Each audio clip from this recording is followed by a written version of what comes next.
روحوں کا تصور انسانی تمدن میں بلند ترین مقام وہ ہے جب ہم یہ جان لیں کہ ہمیں اپنی سوچوں پر قابو پانا ہے۔ ذہن اور جسم کی دوئی، چونکہ ہمیں اپنی بقا کے لیے دوسروں کے ساتھ مل کر کام کرنا پڑتا ہے، اس لیے ہمارے ذہنوں نے دوسروں کے بارے میں مفروضے تخلیق کرنے کی صلاحیت وضع کر لی ہے۔ ہم یہ سوچ لے کر پیدا ہوتے ہیں کہ دوسرے ہماری طرح ہیں، اپنی مرضی کے مالک، جن کے ذہن ہماری مانند ہیں، اگرچہ ہم ان کے ذہنوں کو دیکھ نہیں سکتے۔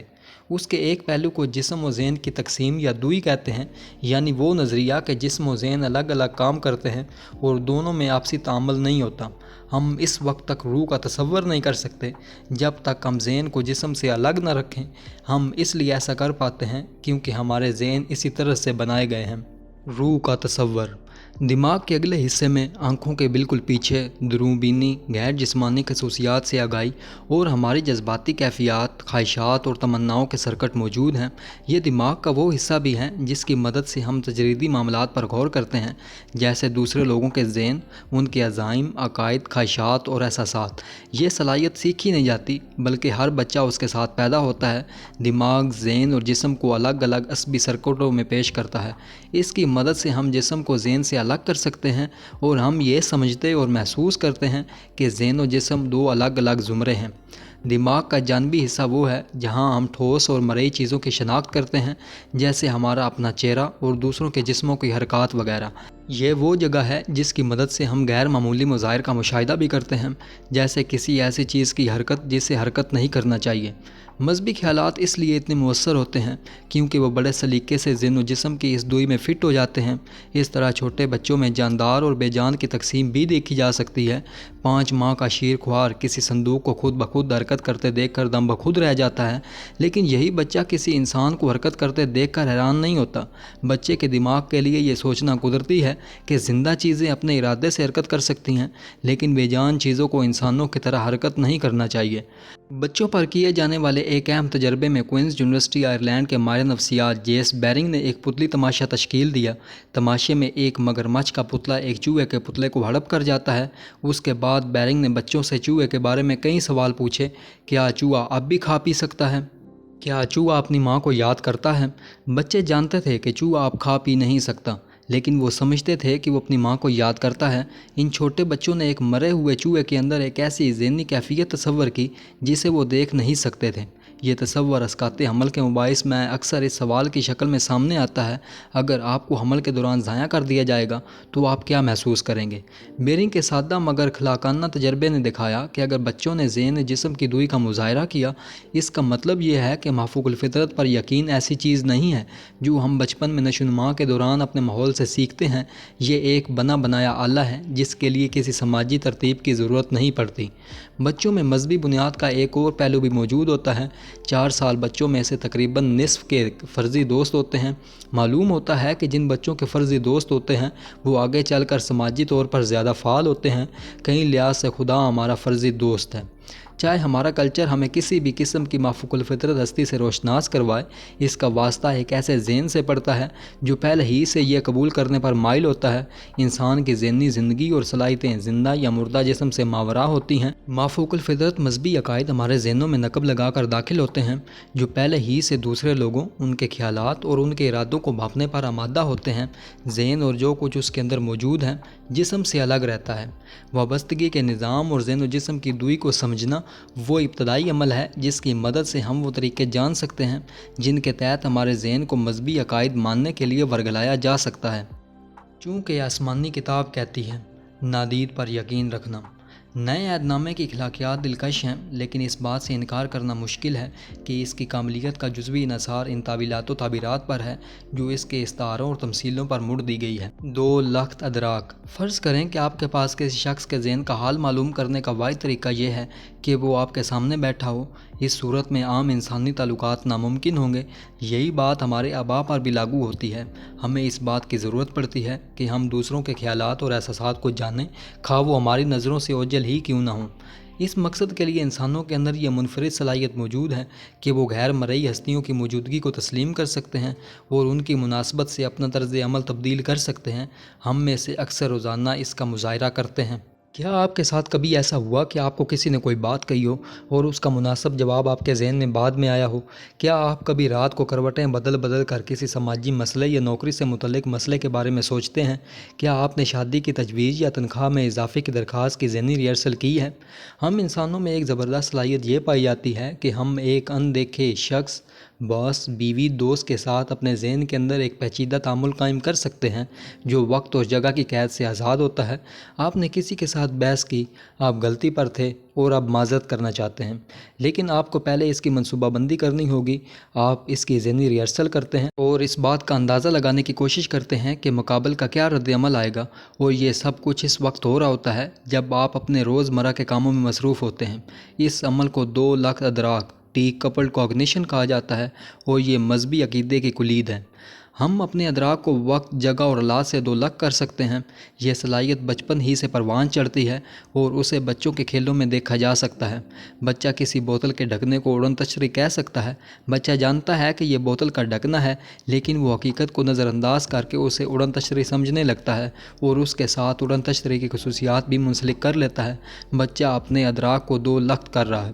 اسٹریٹ ڈراموں اور فلموں میں اس قسم کے عید یقین کے تعطل، سسپینشن آف ڈسبلیف کا اکثر استعمال ہوتا ہے۔ آپ جانتے ہیں کہ جو کچھ سکرین پر ہو رہا ہے وہ حقیقت نہیں ہے، اس کے باوجود آپ دانستہ یہ سمجھتے ہیں کہ فلم کے کردار اصلی اور زندہ ہیں، اور یہ کہ کار واقعی پل سے گر کر تباہ ہو گئی یا ایک کردار ہلاک ہو گیا۔ بالغوں میں یہ طریقہ کار یادداشت اور منصوبہ بندی کے لیے ضروری ہے۔ جب ہم اپنے روزمرہ کے تعلقات پر نظر دوڑاتے ہیں تو ہم ماضی و مستقبل کا سفر کر سکتے ہیں اور خیالوں میں مختلف جگہوں پر جا سکتے ہیں۔ ہم اپنے افسر کے ساتھ ملاقات کا وقت یاد رکھتے ہیں۔ ہم وقت سے پہلے ہی اس سے تبادلہ خیال کی منصوبہ بندی کر لیتے ہیں۔ یہ تمام تعامل ان لوگوں کے ساتھ غائبانہ طور پر ہوتا ہے۔ غیر موجود لوگوں کے ساتھ ذہنی تعامل قدرتی ہے۔ بہت سے لوگ حال ہی میں مرنے والے عزیزوں کے ساتھ اکیلے میں بات کرتے رہتے ہیں۔ یہی چیز آگے بڑھ کر آبا کی پوجا اور خدا کی عبادت میں تبدیل ہو جاتی ہے۔ اس میں صرف اتنا ہوتا ہے کہ ناموجود ہستیوں کے ساتھ تعلقات کا دائرہ تھوڑا وسیع ہو جاتا ہے۔ ذہنی میکانزموں کا نظریہ 2 لخت ادراک ایک حیرت انگیز ذہنی صلاحیت ہے۔ یہ ہمارے ذہن کے اندر ایک ایسا نظام ہے جو نظریہ ذہن کا میکانزم کہلاتا ہے۔ اس سے قبل کہ ہم یہ تصور کریں کہ کوئی شخص کیسے عمل کرے گا، ہمیں یہ سمجھنا ہوتا ہے کہ وہ کیسے سوچتا ہے، اور ہم اکثر اوقات ایسا کر لیتے ہیں۔ ہمارے اندر دوسروں کے خیالات پڑھنے، اس کے عقائد، خواہشات اور نیت کے بارے میں جاننے کی قدرتی صلاحیت موجود ہے، اور ہم اس کی بنیاد پر تخمینے لگاتے ہیں۔ ذرا ان لوگوں کے بارے میں سوچئے جنہیں آپ اچھی طرح سے جانتے ہوں۔ آپ خاصی درستگی کے ساتھ بتا سکتے ہیں کہ وہ عین اس وقت پر کیا سوچ رہے ہیں۔ آپ اس کے بارے میں بھی اندازہ لگا سکتے ہیں کہ وہ آپ کے بارے میں کیا سوچ رکھتے ہیں۔ اس صلاحیت نے ممکنہ طور پر ہمارے اجداد کا کون دوست ہے اور کون دشمن ہے کا تعین کرنے اور پھر اس کے مطابق اپنا رویہ متعین کرنے میں مدد دی ہوگی۔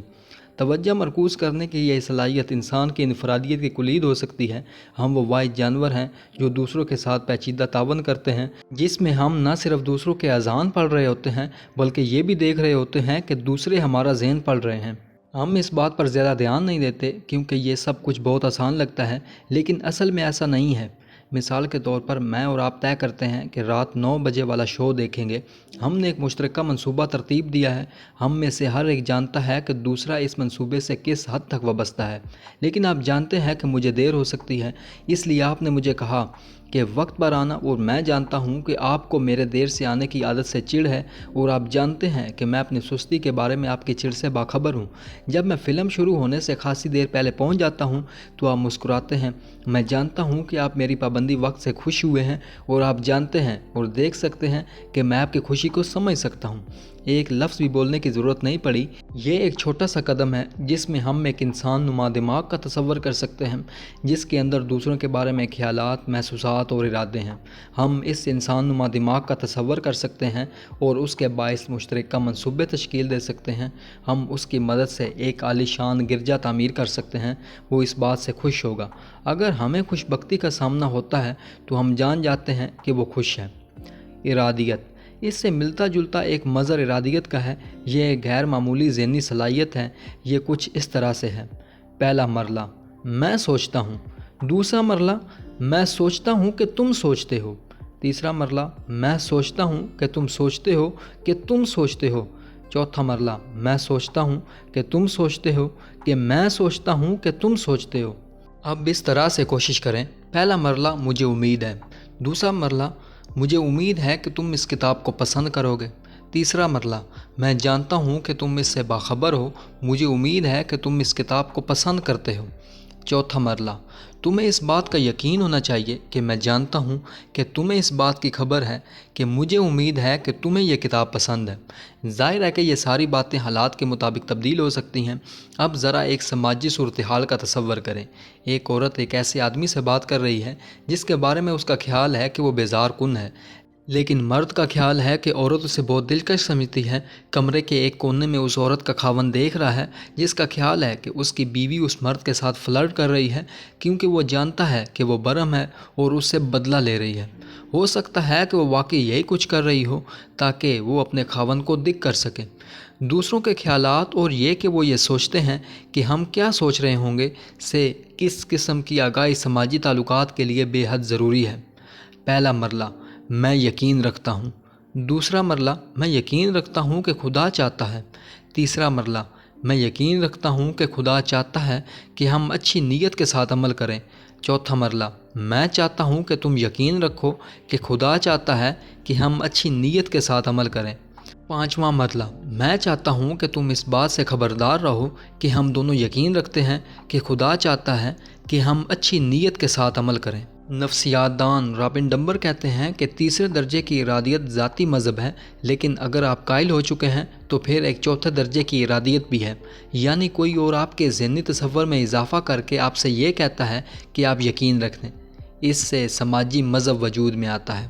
اگر آپ سماجی مذہب کی حقیقت کو تسلیم کر بھی لیں، یہ بھی آپ سے کسی عمل کا تقاضا نہیں کرتا۔ اگر آپ 5ویں درجے کا اضافہ کر دیں گے تو آپ معتقد ہو جائیں گے، اور اس طرح آپ نے معاشرتی مذہب تخلیق کر ڈالا ہے۔ لوگ مل کر اپنے فرائض کا احساس کر کے مطالبہ کرتے ہیں کہ دوسرے بھی ایسا ہی کریں۔ آپ بچوں میں بولنے کی صلاحیت پیدا ہونے سے پہلے اس مشترکہ ارادیت کی صلاحیت دیکھ سکتے ہیں۔ کسی چھوٹے بچے کو فرش پر بٹھا دیں اور اس کے سامنے ایک گیند کو آگے پیچھے اچھالیں، وہ بڑی آسانی سے اس کھیل میں شامل ہو جائے گا۔ اب گیند کو اتنا اچھالیں کہ وہ آپ دونوں کی پہنچ سے دور چلا جائے۔ بچہ گیند لے کے آئے گا اور اسے آپ کے ہاتھ میں رکھ کر کھیل دوبارہ شروع کرنے کا اشارہ کرے گا۔ وہ جانتا ہے کہ آپ اس کھیل کو جانتے ہیں اور یہ کہ آپ جانتے ہیں کہ وہ دوبارہ کھیلنا چاہتا ہے۔ یہ مشترکہ ارادیت یا مشترکہ عمل زبان کی بنیاد بھی ہو سکتی ہے۔ اگر آپ اور میں اردو بولتے ہیں تو ہم دونوں جانتے ہیں کہ من مانے طریقے سے منتخب کیے ہوئے لفظ کتاب کا کیا مطلب ہے۔ اگر ہم انگریزی جانتے ہیں تو پھر ہم سب جانتے ہیں اور یہ بھی جانتے ہیں کہ دوسرے جانتے ہیں کہ من مانی اصطلاح بک کا کیا مطلب ہے۔ دوسروں کے بارے میں نسبتاً درست تخمینے لگانا اپنا کردار ادا کرتا ہے، چاہے ہم دوسروں کو جانتے ہوں یا نہ جانتے ہوں۔ ہم نے کسی کو دیکھنے کے لیے علیحدہ اور مخصوص مطابقتیں اختیار کر لی ہیں، شاید اسی لیے آنکھوں کو روح کی کھڑکی بھی کہا جاتا ہے۔ ہم دوسروں کی آنکھوں سے ان کے بارے میں بہت سی معلومات اخذ کر سکتے ہیں، جس سے ہمارے اجداد کو اپنے قبیلے یا باہر کے قبیلوں کے لوگوں کے اندر عداوت جاننے یا دوست دشمن کا فرق پہچاننے کا موقع مل جاتا ہوگا۔ اگر آپ کو کسی ایسے بچے نے ٹکٹکی باندھ کر دیکھا ہو جو آپ کو نہیں جانتا، تو آپ نے یہ عمل دیکھ رکھا ہے۔ اس صلاحیت کا مظاہرہ کیمبرج یونیورسٹی کے نفسیات دان سائمن بیرن کون نے کیا۔ انہوں نے حیرت انگیز تفصیل سے بتایا کہ ہمارے اندر دوسرے لوگوں کی آنکھوں کو دیکھ کر کئی سو جذباتی کیفیات کو خاصی درستگی کے ساتھ پڑھنے کی صلاحیت موجود ہے۔ مختصراً، ہم کسی ایسے شخص کے بارے میں پیچیدہ اندازے لگا سکتے ہیں جسے ہم جانتے نہ ہوں۔ منتقلی جذبات۔ خدایا، ہمیں اپنے باپ سے مدد مانگنا نہ صرف ہماری اندر موجود وابستگی کا تقاضا ہے، بلکہ اس کی ایک وجہ ایک اور مطابقت بھی ہے جسے منتقلی جذبات کہتے ہیں۔ یہ مذہب کے بعض پہلوؤں کو سمجھنے میں بہت مدد دے سکتی ہے۔ ہم سب غیر شعوری طور پر اپنی زندگی کے تعلقات کو گزشتہ تعلقات پر استوار کرتے ہیں۔ جب ہم بچپن میں بولنے اور چلنے کے قابل ہوتے ہیں، ہم دوسروں کے ساتھ تعلقات کی حکمت عملیاں مرتب کرتے رہتے ہیں۔ سابقہ تعلقات کی یہ حکمت عملیاں ہماری شخصیت کی دیرپا خصوصیات کو تشکیل دیتی ہیں۔ ہم انہیں بعد میں آنے والے تعلقات کے لیے بنیاد کے طور پر استعمال کرتے ہیں۔ مثال کے طور پر پختہ عمر میں ہم مقتدر شخصیات کے ساتھ اس طرح سے برتاؤ کرتے ہیں جیسے ہم اپنے بچپن کے برسوں میں کیا کرتے تھے۔ ہم یہ سمجھ لیتے ہیں کہ یہ مقتدر شخصیات ہمارے ساتھ بھی ویسا ہی برتاؤ کریں گی جیسے ہمارے بچپن میں لوگ ہمارے ساتھ کیا کرتے تھے، اور ہم اپنے رویے کو سابقہ تجربات کی روشنی میں ڈال لیتے ہیں۔ اگر یہ سابقہ تجربات تلق ہوئے تو ہم سمجھ لیتے ہیں کہ حالیہ مقتدر شخصیات بھی ہمارے ساتھ ویسا ہی سلوک کریں گی۔ ہم ان سے اپنے تعلقات کو اسی روشنی میں ڈالتے ہیں، چاہے حالیہ شخصیات کا ہم سے سلوک نسبتاً نرم ہی کیوں نہ ہو۔ سوال اٹھتا ہے کہ انسانی دماغ میں منتقلی جذبات کی صلاحیت کیوں پروان چڑھی؟ اس نے کون سے مسائل حل کیے؟ اس نے کون سی مطابقتی مقاصد پورے کیے؟ ہم منتقلی جذبات کے شارٹ ہینڈ کو استعمال کر کے اہم شخصیات کے ساتھ وہ جذبے اور رویے نتھی کر دیتے ہیں جو ہم اپنے بچپن میں اہم شخصیات کے ساتھ کیا کرتے تھے۔ بہترین حالات میں حالیہ تعلقات کو ماضی کے تعلقات پر استوار کرنا، چاہے وہ اصلی تعلقات ہوں یا فرضی حالات کے نتائج کا تخمینہ لگانے کا مؤثر طریقہ ہے۔ تصور کریں کہ اس وقت کیا ہوگا جب ہمیں ہر نیا سماجی تعلق قائم کرتے وقت نئے سرے سے سیکھنا پڑے کہ لوگوں کے ساتھ کس طرح تعلقات قائم کیے جائیں۔ ماہرین نفسیات روزانہ ایسے متعدد طریقوں کا مشاہدہ کرتے ہیں جن پر چل کر ماضی کے بیمارانہ تعلقات حالیہ تعلقات پر منفی اثر ڈالتے ہیں۔ جب تحلیل نفسی کے دوران منتقلی جذبات کا یہ عمل دہرایا جائے تو منتقلی جذبات کی تفصیلات بذات خود علاج کا ذریعہ بن جاتی ہے، لیکن ان سب باتوں کا مذہب سے کیا تعلق ہے؟ ان تمام ممکنہ منتقلی جذبات کا تصور کیجیے جو مذہب کی وجہ سے حرکت میں آتے ہیں۔ عیسائی آسمانی باپ، مریم ماں وغیرہ پر تکیہ کرتے ہیں، پھر یہ سوچیں کہ یہ عقائد کس طرح مل کر ذاتی منتقلی جذبات بن جاتے ہیں۔ انسانی والدین، بہن بھائی اور شریک حیات وغیرہ مذہبی لوگوں کی تحلیل نفسی سے اکثر اوقات ماضی کے ایسے تعلقات سامنے آتے ہیں جن میں مریض کے اندر منتقلی جذبات کا عمل اس کے مذہبی خیالات کی تقویت کا باعث بنا ہو۔ اور ہمیں شر سے بچا، خدا کو انسانی چولا پہنانا۔ جبلت کی اساس یہ ہے کہ اس پر عقل سے ماورا ہو کر عمل کیا جاتا ہے۔ مذہب کے حق میں جانے والی ایک اور انسانی انفرادیت یہ ہے کہ ہم ہر اس چیز پر انسانی خصوصیت مڑ دیتے ہیں۔ ایسا کیوں ہے کہ آپ کو سائے پر چور کا گمان ہوتا ہے لیکن چور پر کبھی سائے کا گمان نہیں ہوتا؟ اگر آپ دروازہ بند ہونے کی آواز سنیں تو ایسا کیوں ہے کہ آپ ہمیشہ پہلے یہ سوچتے ہیں کہ دروازہ کس نے بند کیا ہے، بنسبت اس کے کہ ہو سکتا ہے کہ ہوا سے بند کیا گیا ہو؟ ایسا کیوں ہے کہ ایک بچہ درخت کی ہلتی ہوئی شاخوں کو اپنی کھڑکی سے دیکھ کر خوف سے دبک جاتا ہے کہ بھوت اسے پکڑنے آ رہا ہے، اور دنیا بھر کے بچوں کا یہ خیال کیوں ہوتا ہے کہ پلنگ کے نیچے سے بھوت نکل آئے گا؟ بعض ماہرین نفسیات کا خیال ہے کہ پلنگ کے نیچے سے برآمد ہونے والا بھوت ہمارے ماضی کے اس دور کی یادگار ہے جب ہماری نوع آسٹرالوپیتھیسائنس کہلاتی تھی۔ اس وقت ہمارا بسیرا درختوں پر ہوا کرتا تھا اور نیچے شکاری جانور ہماری ٹو میں منڈلاتے رہتے تھے۔ اس دور سے اب تک ہمارے اندر نیچے سے لاحق خطرے کا احساس قائم ہے۔ انسان کے اندر ایک رجحان پایا جاتا ہے جس کے تحت وہ بغیر کسی شہادت کے ہر چیز کو کسی نہ کسی فائل کی کارروائی قرار دیتا ہے۔ اکثر اوقات یہ فائل خود انسان کی مانند ہوتا ہے۔ تجریدی شکلوں یا آوازوں کو کسی فائل سے منسوب کرنے کی ادراکی صلاحیت سے ہمارے بعید اجداد کی بقا میں مدد ملی ہوگی، کیونکہ اس طرح وہ خطرے کی نشاندہی کر کے اس سے بچ پاتے ہوں گے۔ اس سے وہ ممکنہ خطرے کی جانب سے خبردار اور چوکس رہتے ہوں گے۔ بہتر یہ ہے کہ آپ سایہ دے کر چھلانگ لگا لیں بنسبت اس کے کہ سایہ آپ کے اوپر چھلانگ لگا لیں۔ فائل کی شناخت کا ضرورت سے زیادہ سرگرم آلہ۔ یہ صلاحیت ہمیشہ تیزی سے ضرورت سے زیادہ سرگرم اور آسانی سے ضرورت سے زیادہ حساس حرکت میں آتی ہے۔ اسے فائل کی شناخت کا ضرورت سے زیادہ سرگرم آلہ hyper active agency detection device کہا جاتا ہے۔ یہ آلہ مذہبی خیالات کی ترویج میں اپنا حصہ ڈالتا ہے، کیونکہ یہ نہ صرف اندیکھے فائل کی اجازت دیتا ہے بلکہ اس کی حوصلہ افزائی بھی کرتا ہے۔ یہ فائل عموماً انسان نما ہوتے ہیں۔ جب ہمارا دماغ اس قسم کا تعلق بنا لے تو پھر کسی بھوت، بدروح یا دیوتا کا تصور زیادہ مشکل نہیں رہتا۔ یہ صلاحیت مطابقتی تھی۔ یہی وجہ ہے کہ ہمارے لیے اندیکھی ہستیوں کی موجودگی کو فرض کرنا اور یہ سمجھنا کہ یہ ہستیاں ہماری زندگیوں پر اثر انداز ہو سکتی ہیں قدرتی عمل ہے۔ اتنا ہی قدرتی یہ فرض کرنا بھی ہے کہ اگر ایسی کسی ہستی سے درخواست کی جائے کہ وہ ہماری قسمت بدل سکتی ہے، درخواست کرنا بڑی آسانی سے دعا میں تبدیل ہو جاتا ہے۔ ہماری ارتقاء شدہ قیافہ شناس خصوصیات اور انسانی شکل کے بارے میں حساس دوسری ادراکی صلاحیتوں کی مدد سے ہمارا دماغ لگ بھگ ہر جگہ انسان سے ملتی جلتی شکلیں دیکھ سکتا ہے۔ چاند پر بڑھیا، آلو کے چپس پر عیسیٰ کی تصویر یا رموز اوقاف میں مسکراتا ہوا چہرہ، حتیٰ کہ لوگ کہکشانی بادلوں کی تصاویر میں بھی خدا کی آنکھ دیکھ لیتے ہیں۔ یہ وہی تصویر ہے جو اس کتاب کی سرورق پر موجود ہے۔ ایک اور مضر اس وقت پیش آتا ہے جب ہم معلوم غیر فائلوں کو بھی فائلوں کا درجہ دے دیتے ہیں، مثلا طوفانی بادلوں یا ہواؤں کو۔ آپ کہتے ہیں آج آسمان غصے میں لگ رہا ہے یا یہ ہوا غضب کی ظالم ہے۔ قدیم یونانی تو اس تصویر کو ایک قدم آگے لے گئے۔ زیوس آسمانی بجلی کے کوندے برساتا ہے، پوسائیڈن سمندری طوفان لاتا ہے اور جل پریاں ملاؤں کو لبھا کر جہازوں کو غرقاب کرتی ہیں۔ آپ پوچھیں گے کہ بھئی دو لخت ادراک اور فعال فاعل سے مافوق الفطرت تصورات کیسے پیدا ہو گئے؟ ہم اپنے اجداد کے ساتھ مکالمے اور سایہ دیکھ کر چھلانگ لگانے سے مافوق الفطرت عقائد تک کیسے پہنچ گئے؟ ہم عام اشیاء کو فعالیت دینے پر آمادہ ہوتے ہیں اور خودکار طریقے سے غیر مرئی کو تسلیم کرنے بلکہ اس سے ڈرنے کے لیے آمادہ ہوتے ہیں۔ ان مطابقتوں سے لیس سماجی شخصیات کی حیثیت سے ہم ایک خدائی ہستی پر یقین رکھنے کے لیے تیار ہو جاتے ہیں۔ ہم اس ہستی کو فعالیت اور اپنی روزمرہ زندگی کے جذبات منتقل کر دیتے ہیں، جس کے نتیجے میں ہم یہ یقین رکھنے لگتے ہیں کہ یہ ہستی ہمارے ساتھ تعامل کرنا چاہتی ہے، لیکن یہ ہستی غیر مرئی اور بڑی حد تک خیالی رہتی ہے اور اس کے بہت سے حصے واضح طور پر غائب ہوتے ہیں۔ یہ ہستی خدا میں کیسے تبدیل ہوتی ہے؟ استخراجی استدلال اور کم سے کم خلاف توقع دنیائیں۔ ہم خالی جگہ پر کرتے ہیں، یہ استخراجی استدلال ہے۔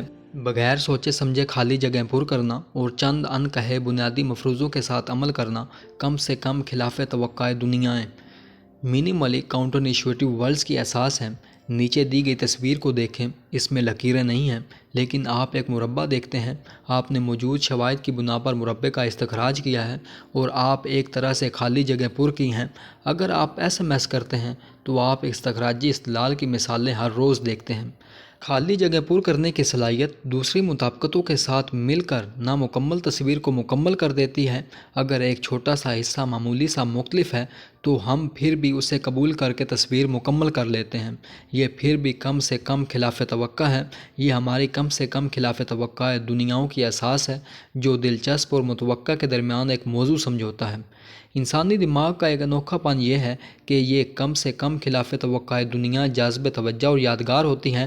اگر آپ سے کہا جائے کہ آپ کے گھر کے نزدیک باغ میں بڑا درخت آپ کے کپڑے دھوئے گا، آپ کی کار کی مرمت کرے گا اور آپ کے مستقبل کا حال بتائے گا، تو آپ اس پر یقین کرنے کی زحمت نہیں کریں گے، کیونکہ اس لیے کہ یہاں درخت بن کے بہت زیادہ خلاف ورزیاں ہو رہی ہیں۔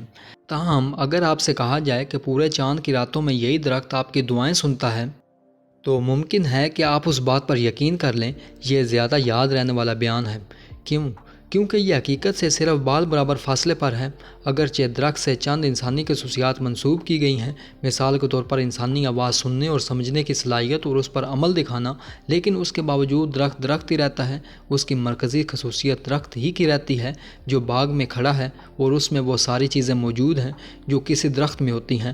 پھر بھی تھوڑے سے جادوئی پن کا اضافہ دلچسپی کا باعث بنتا ہے۔ ذرا ان جادو کی کہانیوں کا تصور کیجئے جو آپ نے بچپن میں سن رکھی تھیں۔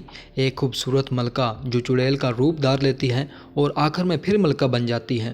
ایک چڑیل جس کی جھونپڑی مٹھائیوں کی بنی ہوئی ہے جو بچوں کو لبھاتی ہے۔ سوتیلی بیٹی جو اچانک حسین و جمیل بن جاتی ہے اور وجیح شہزادے سے شادی کر لیتی ہے۔ ہماری ان کم سے کم خلاف توقع دنیا کو تخلیق کرنے کی صلاحیت ہی ہے جو مذہبی خیالات کو جنم دینے اور قبول کرنے اور شک کو زائل کرنے کی بنیاد ہے۔ جیسے بچوں کے لیے جادوئی کہانیوں پر یقین کرنا آسان ہوتا ہے، ویسے ہی تمام مذاہب کا مرکزی ڈھانچہ کسی بنیادی شے کی جسمانی، حیاتیاتی یا نفسیاتی خصوصیات پر مشتمل ہوتا ہے جو باقی اعتبار سے یکساں اور شناسا رہتا ہے۔ کم سے کم خلاف توقع دنیاؤں میں مافوق الفطرت ہمیشہ عام اور روزمرہ دنیا سے جڑا ہوا رہتا ہے۔ یہ پہلو انہیں نہ صرف یادگار بنا دیتا ہے بلکہ انہیں موت جیسے انسان کے بنیادی وجودی مسائل کی تخفیف کے لیے استعمال بھی کرتا ہے جو عقل کی رسائی سے باہر ہوتے ہیں۔ قدیم مصری بلی دیوی باستیت کی پرستش کرتے تھے۔ یہ تصور کرنا کوئی زیادہ بڑی ذہنی چھلانگ نہیں ہے کہ وہ مخلوق جو دن میں اناج کے گودام میں مضر چوہوں اور چھپکلیوں کا خاتمہ کرتی ہے، وہ دراصل ایک دیوی ہے جو سورج دیوتا کے ساتھ آسمانوں کا سفر کرتی ہے اور انسانوں کو بیماریوں اور بدروؤں سے بچاتی ہے اور راہ کے دشمن نپا پردہ سے لڑتی ہے۔ بنیادی طور پر باستیت ایک بلی ہی ہے جو مرض پھیلانے والے چوہوں اور زہریلے رینگنے والے جانوروں کا خاتمہ کرتی ہے۔ اس کہانی میں ایک چیز تھوڑی ضد وجدانی ہے، لیکن بقیہ تمام باتوں کی جڑ حقیقت ہے۔ کنواری مریم نے عیسیٰ کو جنم دیا، لیکن مریم کے عورت پن کی باقی چیزیں سلامت رہیں۔ ابراہیمی مذاہب کا خدا ہر جگہ جسمانی طور پر موجود ہے۔ وہ میری سوچوں سے واقف ہے، وہ جانتا ہے کہ میں سوچ ہی سوچ میں نیک ہوں یا بد، لیکن اس کے علاوہ خدا کے بارے میں ہر چیز انسانی ہے۔ وہ ایک ہی شخصیت ہے جس پر وہ ساری چیزیں لاگو ہوتی ہیں۔ وہ کسی مرد پر بھی لاگو ہو سکتی ہیں۔ وہ ترش، بے صبر اور منتقم مزاج ہو سکتے ہیں، بالکل کسی عام انسان کی طرح۔ ہم بغیر سوچے سمجھے خالی جگہ پر کرتے جاتے ہیں۔ مذاہب خدا کو ہمیشہ سادہ عام انسانی خصوصیات تفویض کرتی ہیں۔ عیسائی سمجھتے ہیں کہ عیسیٰ انسان بھی تھے اور خدا بھی۔ تمام انسانی خصوصیات یہاں موجود ہیں اور ہم خدا کے ساتھ انہی کے وسیلوں سے تعلق قائم کرتے ہیں۔